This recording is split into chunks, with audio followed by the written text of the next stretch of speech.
Hello and a very warm welcome indeed to Quadriga, coming to you from the heart of Berlin. Now, Europe will on Saturday be saying its final farewell to former German Chancellor Helmut Kohl, who passed away 2 weeks ago. Many here in Germany have been discussing his life and his achievements. The country's longest-serving Chancellor is, of course, credited with bringing about German reunification and playing a key role in the introduction of the single European currency, the euro.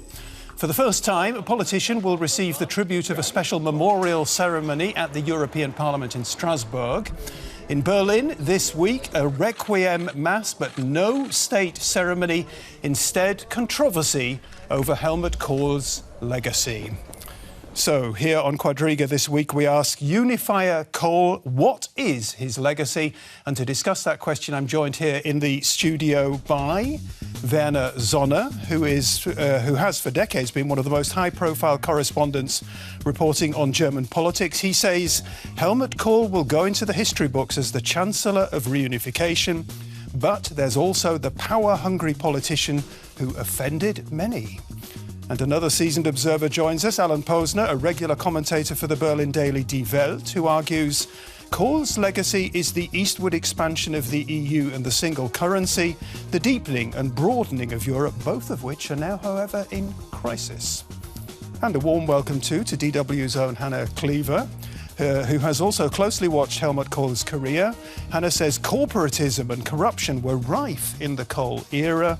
Germany is now more modern. Its politicians can stand up straighter. Interesting. But I'd like to begin with Werner Sonne, and I've got a quote for you, Werner, from Norbert Lammert, the Speaker of the German Parliament. He says Helmut Kohl was a stroke of luck for Germany and for Europe. Do you agree? Yes, I do, 100%. He was the big unifier of Germany, and he was a big unifier of Europe. Although he did not start the German reunification, the people of East Germany did start that process, and he did not complete the unification of Europe, but nevertheless he was an extremely important element in these two processes. Mm. You experienced him close up on many occasions. What kind of a man was he? Well, he had a lot of different sides to him. He could be very jovial, he could be very friendly, but he could also be very, even brutal towards the people around him. And I have experienced as a journalist all that from very close up, and this is part of his legacy also. Mm-hmm. Alan, I wonder what your strongest memory is of Helmut Kohl. So give us something that sort of casts some... that tells us the most about who he was. Well, I remember on the night the wall came down, or was it the night after that, when he flew from... He was in Poland, exactly. When he heard the news, flew to Berlin. There was this big assembly in front of the Schöneberger town hall where John F. Kennedy had held his Ich bin ein Berliner speech. And Brandt was there, and the then mayor of West Berlin and so on. And there was this big crowd of people who were jubilant at the fall of the wall. And Kohl, at the end of it, starts to sing the German national anthem. Mm-hmm. And, you know, you can hear it, they're all out of tune. The other politicians join. And the crowd is yelling and whistling against this, because that's not where Germany, West Berlin, was at the time. And I think that shows something. He was very definitely a patriot, and he immediately realized that this is a patriotic moment for Germany, where most of the Germans, who were very happy about what was happening, weren't on the same page with him. And he managed to bring them up to the same page within a couple of months. Werner, you're nodding. Yes, absolutely. I was with Helmut Kohl in Poland, in Warsaw, that historic night. And in all fairness, one has to say that night people around him were not thinking about German reunification. They were thinking about the thousands and thousands and hundreds of thousands of people who would come to West Germany. And the question that night was, what will we do with all these people? Mm. It was a refugee crisis in the making. Yes, absolutely. That was the thought on this historic night. But nevertheless, a few weeks later, he already gave the famous speech where he was asking for a confederation of the two Germanys, which very soon led to the idea that reunification should come along. Mm. Hannah Cleaver, Bill Clinton, he's been praising Helmut Kohl these recent days, but he said a little bit earlier, but I think it was 2011, he said he described Helmut Kohl as the most important European statesman since the Second World War. That's high praise indeed. Can you go with it? I think, yeah, certainly. That's not to say that there's no criticism to be thrown at Kohl, but definitely the most important. I mean, the whole of the post-war European story has been dominated by this Germany problem. What do we do with Germany? How do we handle a country that started 2 world wars and then came out of it effectively the most dominant economic power in Europe? What do you do to tie down this Gulliver, if you like, of European economics and power? And Kohl, for all his faults, and there are many, he really cleaned up shop. If you look at his very long career, that's effectively what he did. He tied Germany into the European Union. He tied Germany He embedded Germany in Europe. Totally. I mean, almost dissolved Germany into the European Union in a way, and took care of business in many ways also to the east of Germany, which I think is often at the moment not being talked about enough, how much he did stress relations to the east of Germany. And in a way, his passing, I would say, really does open up German politicians to the idea that they can become more proud of being German. It's okay to be proud of being German. And as Alan was saying, when in the 80s and even during most of the 90s, if people were singing the German anthem, it was a sign of fascism. It was hated. Most right-thinking Germans would never do it. And this generational change where, you know, since the World Cup, 2006, you're allowed to be proud of being German, you're allowed to you know, wave the German flag. That is something that was really not possible during Kohl's time. And that whole era was this kind of transitional era, if you like, if you look at it from a historical perspective, to coming into Germany being a normal country, which it's been wanted to do for a long time. Yeah, I absolutely agree. I saw Kohl on a lot of occasions, and he always stressed when you go to France and you greet the French flag, you do it not just once, you do it twice. In other words, you make France bigger and Germany smaller. That was his idea to make German reunification possible. His idea was, the way he thought was, okay, we need German reunification, that's an historic opportunity, and he grabbed it. And then he understood that Germany would be a giant inside of Europe, and therefore an economic giant, and people were very afraid around us about that. And he understood very well that he had to make Germany smaller than it actually was. And the way to do it was to integrate it. Which was difficult for such a big man. Yeah, but he fully understood that. And the way to do it was to integrate this reunified Germany into Europe.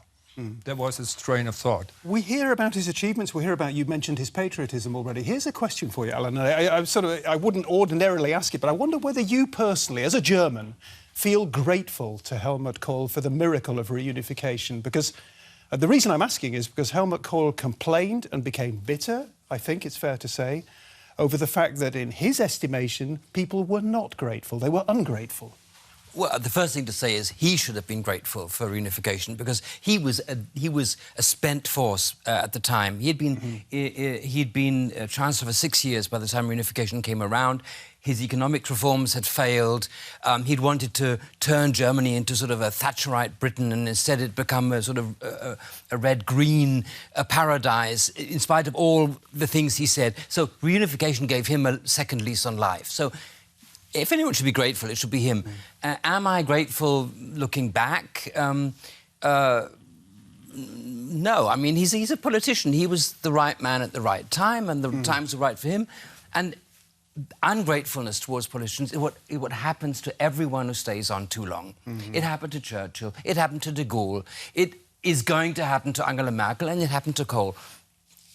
Well, you know, that's tough, but that's the way it is. Would reunification have happened without him? Of course, yes. Of course. Hannah's nodding. I think Werner? so. The East Germans were saying, if the D-Mark doesn't come to us, we're going to come to the D-Mark. The problem that they put on that first evening, as you told us, was the problem that forced the Germans say, well, you know, in order to keep them there, let's give them West Germany, basically. Yeah. Well, this is certainly a very important element in the whole in the bigger picture. I'm absolutely convinced that without Helmut Kohl and others whom he befriended, like President Bush, yes, like Mikhail Gorbachev, Mitterrand to a degree, this process would not have been possible. I'm absolutely convinced of that. And he had this ability to befriend all these people, and trust was the key word here. They trusted him on both sides, in Moscow and in Washington, and that made it possible that these two leaders, President Bush on the one side and Mikhail Gorbachev on the other side, allowed it to happen. Okay. Yeah. There's no doubt about it at all. Helmut Kohl certainly had a talent for forging relationships that could prove useful later, and they did in the process of German reunification. It's also interesting, I suppose, and if you want to sort of understand Helmut Kohl a little bit more, to have a look at the relationship, the strained, to put it mildly, the strained relationship that he had with Angela Merkel. Let's do just that. Helmut Kohl discovered Angela Merkel, who, with his support, rose rapidly through the ranks of the CDU. In 1991, she became Minister for Women and Youth and later Environment Minister. Merkel admired Kohl, but she didn't like it when he called her his girl. After 16 years in office, Kohl lost the 1998 election and stepped down as party leader. Because of the CDU donation scandal, which happened under his watch, he also withdrew as honorary chairman. Merkel distanced herself from him. She took up Kohl's mantle and was elected chancellor in 2005. But her relationship with Kohl remained difficult. Despite calls from within the party, Merkel did not offer Kohl honorary party leadership again. But she paid tribute to his achievements when he won the Henry Kissinger Prize in 2011. He said not one word about her. How much is Angela Merkel like her one-time mentor? Alan, tell us a little bit more about the complex relationship between Helmut Kohl and Angela Merkel, two very, very different people. Well, I mean, he's a Catholic from the west of Germany and deeply embedded in the Adenauer tradition of sort of Rhinish capitalism and Europe as seen as Germany, France. And she's, and of course, he's a big man, and she's a woman from the East who, from a Protestant and, by the way, communist background, who has no emotional relationship to anything Kohl stood for. So I think there's two very different people, and you've seen it in the way Angela Merkel has handled Europe very badly, in my opinion, because she is a nationalist, a Protestant nationalist from Prussia, where he was a Rhenish European. And so I mean, you could hardly imagine two more different types of people. Mm. And Werner, tell us a little bit about, because the key moment in the relationship between Merkel and Kohl was the party donation scandal that broke in 1999. Tell us a little bit about the scandal, about her intervention in that crisis, and whether that intervention was courage or opportunism. It was both. Yeah, and she openly said it at the time that we should not be afraid to clear this whole thing up, and that's what she did. And she was the Secretary General of the CDU at the time, and she distanced the CDU from Kohl. She wrote an article in the Frankfurter Allgemeine Zeitung at the height of the scandal, and she said the era of Helmut Kohl is over. Kept the money, though. It's an obvious fact that without the scandal and her standing up against him, she would not be the chancellor today, because the scandal cleared the way for her to become the chairwoman of the CDU just 4 months later. And that was, of course, the absolute necessary stepping point to become the chancellor later. Hannah, how great was Helmut Kohl's fall from grace around the donation scandal? I mean, his supporters suggest that really the whole thing was just a sort of a footnote in an otherwise great life. I think it's actually overshadowed an awful lot of his legacy. I mean, we're talking about it now. People are talking about it on the day he died, and they're not going to stop because it illustrated his arrogance when he stood there and said, "I'm not going to tell you who gave me the money because I gave them my word," putting his own word and his own sense of honour. For him, that arrogance, that what you call arrogance, was loyalty. But he was Loyalty putting is his, a virtue, But he was you putting would his own personal sense of honour above the state, above the law, above his own party, above the rest of his career. I mean, it wasn't a very smart move, and I think when Merkel gave him the push, it was absolutely necessary. Alan? Yeah, totally agree. I mean, to say I gave them my word of honour, that's, you know, it's like thieves' honour. Yes, the fact is these were illegal donations, and Kohl, any other citizen of this country, would have been bound by law to help the authorities clear up who gave these illegal donations. And he simply said, "Oh, I gave them my word of honour," and that's it. It's really a huge scandal, and it's a pity because it wasn't necessary. I'm sure he didn't give them his word of honour. He just said it because he didn't want people to know who it was. He just thought he could get away with it. He got away with it as far as the law is concerned. He hasn't got away with it as far as his reputation is concerned. Mm. I'd just like to pick up on a point that you made earlier about European policy, because Helmut Kohl was very possessive about the Europe that he believed he helped to create. He was very critical of Angela Merkel's role in dealing with the Eurozone crisis and the European challenges of the last 10 years or so. He said, "She's destroying my Europe. She has no idea," quote unquote. How unfair was that? It's totally fair. As I said, she is a German nationalist. And Kohl always realised, and throughout his whole career, you know, totally independent of my criticism of his personal relationships, he understood that Germany has to cultivate the small nations of Europe in order to, you talked about that, in order to alleviate the fear of German dominance. Now, Merkel has used the euro and the euro crisis to increase German dominance all across the board, economically, politically. Basically, she's emasculated the European Council, she's emasculated the European Commission, she's emasculated all the other politicians of Europe, and until Macron came around, there was no one in Europe who could stand up to her. And Kohl would never have let even that impression arise. But don't you think that's because he was of his generation and she is of hers? You know, you had the Schroeder stuff in between, but, you know, we now have a normal country. Germany has finally, after 70-plus years, become a normal country that can stand up and act in its own interests. And but that's not normal. Germany is never going to be a normal country, not because of the Holocaust and all that, but because if you have 80 million people in the centre of Europe with this huge industrial power, you are not a normal country like, say, Liechtenstein, or Belgium, or Holland, or Sweden, or even Poland. The only other country similar is Britain, and we've lost Britain also thanks to Angela Merkel. So, no, Germany is not a normal country, and Kohl realised that. And Merkel doesn't. She has no idea. Well, like he said. I really have to take issue with that. Good. To portray Angela Merkel as a nationalist, I think, has very little to do with reality. She actually had to suffer in a way because Helmut Kohl never finished the European process. He started it, and rightly so, but because of many reasons, he never was able to complete the necessary steps to really unite Europe and make it a complete political and economic entity. And that came about in 2008 when the financial crisis broke, and that had very much to do with the deficiencies of Europe. And that was not her fault. And also, she certainly is the strong leader in this Europe, no doubt about it.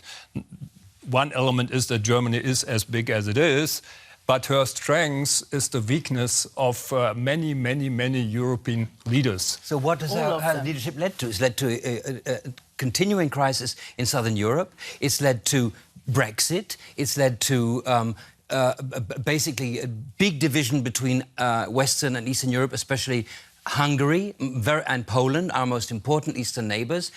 So if that's the result of her strong leadership, then she squandered everything Kohl stood for. Yeah, we can debate for half an hour or more about what happened in Great Britain, whether this is really Angela Merkel's fault in the end, or whether it was the weakness of David Cameron, who started a completely unnecessary referendum and which brought about the Brexit. But I would absolutely agree with you. I don't think it's got anything to do with Merkel at all. That's Cameron's fault. OK. It's the British fault, not the Germans who made this referendum happen. OK. We're going to move from the European panorama back down to the local level to what's been happening in the last couple of days, because in the last 2 weeks there's been an unholy feud over Helmut Kohl's funeral, his legacy, mainly within his family. But the question is there a political dimension to it all? Let's just find out what's been happening first of all. Helmut Kohl deployed his family as ambassadors of the policy he called a spiritual and moral turnaround, back to traditional conservative values. For him, the personal was always political, but the facade of the perfect family crumbled. His first wife, Hannelore, took her own life in 2001. His son Walter wrote a book in which he said Kohl had failed as a father. Helmut Kohl married Michael Richter, 34 years his junior, who had worked in the Chancellery office. Some observers accused her of further isolating her husband from his sons. Walter Kohl refused entry to his father's house. The widow Kohl does not want to heal the rift between father and sons, even now. Who will get to be the keeper of Kohl's legacy? It's a sad, painful, sorry story, Hannah. What's the political dimension?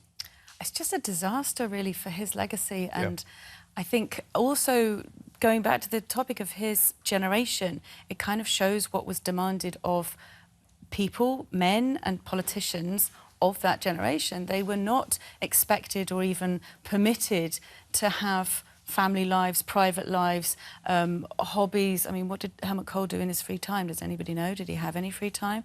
He certainly wasn't spending it with his family. He once said he was fun, married right? to the party, or married to politics. I'm not sure which, Werner. There you go. Yeah, both. But I mean, I think it's a sad indictment on that kind of professional politician who has no life outside of politics. And I think from that political angle, I think it's a shame, because I don't think that makes for a particularly brilliant politician. I mean, in many ways, he was fabulous, but did he really understand actual people? He couldn't even hold his own family together. The unifier who could not unify his own family. There you go. Werner, your thoughts? Yeah, that's. I fully agree with that assessment, and there's not much to add, other than to say that it's extremely sad, and there are a lot of people who really can't understand that, and there are few people who are to blame. Alan? Well, as a member of sort of the generation of the so-called 68ers who've been accused by the people around Kohl of being immoral, you know, and wrecking the family and so on, and it's all balderdash. I think this shows the whole hypocrisy of so-called conservatism, because they aren't conservative. You know, Kohl had affairs during his marriage, married one of the women he was having an affair with, and so on. So, fine as far as I'm concerned. Let him do it, but just stop the gab about the moral rejuvenation of Germany through conservative politics. Let's just stop that once and for all, because it's so distasteful. And you can see this family is not an exception. This family is typical of that whole hypocritical post-war generation that so hated the sexual revolution of the 60s. And I'm really actually quite happy that that's been exposed. Wow. Yeah, I had to say that. Really. I've never got a sexual revolution into things. I was going to ask each of you now, for sort of in a nutshell, to give me sort of what is Helmut Kohl's legacy. But I mean, you said at the beginning what Helmut Kohl's legacy is. It is German reunification. That is the cornerstone of everything about Helmut Kohl. Yeah, well, in 50 years from now, the history books will tell you Helmut Kohl was the unifier of Germany. Helmut Kohl had a very strong role in the unification of Europe, and nobody will talk about whom he married and why and why not, and what was the party donation scandal. Let's go back to German reunification. You talked about it at the beginning. I'd like to get sort of 20 seconds from each of you. has German reunification been a success story, a genuine success story? Overall, it was, and it is. There are victims, certainly, out there, who lost their job, who lost who thought that they lost their life. Nevertheless, it is a huge success story in historic terms. Hannah? Absolutely, but many people were losers of it, and they need to be made winners again. Still a problem. Yeah, agree. It was a success story. It was a success story and an ongoing, task for us. OK. Thanks very much, all three of you. We've been talking about the legacy of Helmut Kohl, who will be buried on Saturday. Thanks very much for joining us here on Quadriga. Look forward to seeing you next week. Until then, cheers.